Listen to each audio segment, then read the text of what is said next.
Hello everybody, this is X12DaysOfTerror, i.e. Adrian, bringing you a pretty sexy gameplay of Nuketown. Now in this video I'm going to be doing a couple of things. Instead of just doing your average commentary, I'm actually going to give some advice and tactics and tips and tricks and all that fancy shit.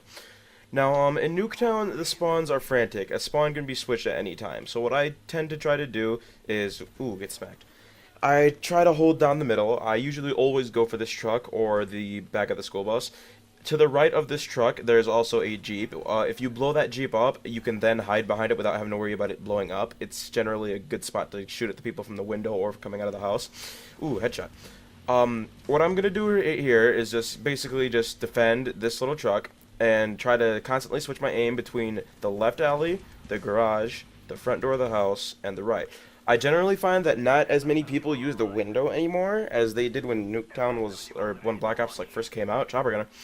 I don't know what the how that equates to anything, but it just doesn't seem like I encounter many people in the window anymore. So I get my dogs, and what I immediately do is, since I have my dogs and chopper gunner, I know that I'm going to be in the chopper gunner. So I'm going to come back here, this area I like to call Grandma's Garden, and I'm going to lay down here. Now the purpose of me laying down here is for two purposes.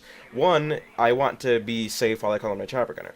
Two, since I'm going to be killing them with my chopper gunner and dogs, I don't want the spawns to switch and them to ambush my team. So what I'm going to do is try to prevent them from spawning in that area by staying back there myself. Now, you'll see that there are a few people inside of the house, and that's generally a good spot to be when someone has a chopper gunner, if you don't have Ghost Pro. If you have Ghost Pro, it's generally best to move away from where your teammates are going to spawn and then try to lock onto the chopper gunner. Because even if you have Ghost Pro on, if someone's shooting at a teammate that's next to you, obviously the area of effect damage from the chopper gunner might hit you if they're shooting at your teammate. Now, you'll see one guy spawning, and there's another one right there, spawning near me, but they're not spawning in the Grandma's Garden with me because the spawn systems don't work like that. They're spawning next to me because Nuketown is a relatively small map. However, generally they don't go into the Grandma's Garden to investigate. So if you can get out of your chopper gunner, you can just pop over here and look. There's usually ammo or one or two guys hiding there. Right behind this little bunker entrance and to the right of the shed, there's usually guys camping there. I find that a lot of people camp there all the time when I play this map. So now that I've ended my kill streaks, I am going to just kind of patrol and stop them from trying to reverse the spawns again, or just doing it accidentally.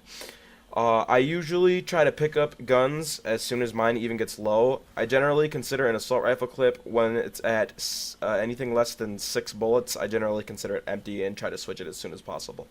In terms of reticles, I really don't mind the red dot.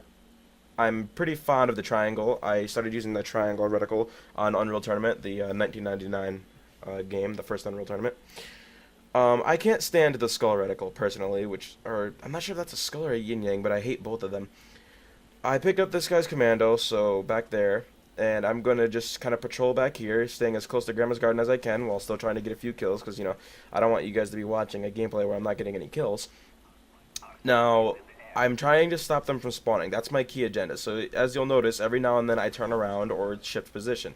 That's because if someone does start shooting at me, I need to be able to move between the house or the garage if I need to take cover. I'm aware that they can shoot through the walls, but you need to get somewhere because you can't just stay there. I'm staying here right now because there are guys coming from that position and I need to just switch my guns out. I picked up an AK-74U with grip, and I've still got the commando, but it's getting a little bit low. It's got about a clip and a half almost. Now, as you can see right here, I know that there are people around me. I'm using Ninja Pro, Hardline Pro, and Sleight of Hand Pro. I'm using Ninja so I can hear people coming around corners, so I've got a pretty decent Turtle Beach headset. I find that the most useful third perk is, I know I'm going to get flamed to shit for saying this, but Second Chance and Ninja Pro. I generally prefer Ninja Pro. Second Chance is just nice for if you're someone who you feel you get bullshitted out of kill streaks a lot. I generally find that Second Chance helps. You just gotta have, I usually use the CZ75 with extended mag, just because I feel like 6 bullets isn't enough if I need to, like, really put the lead out. So I kill this guy and I run over here hoping he's gonna drop a good gun. I almost die right there.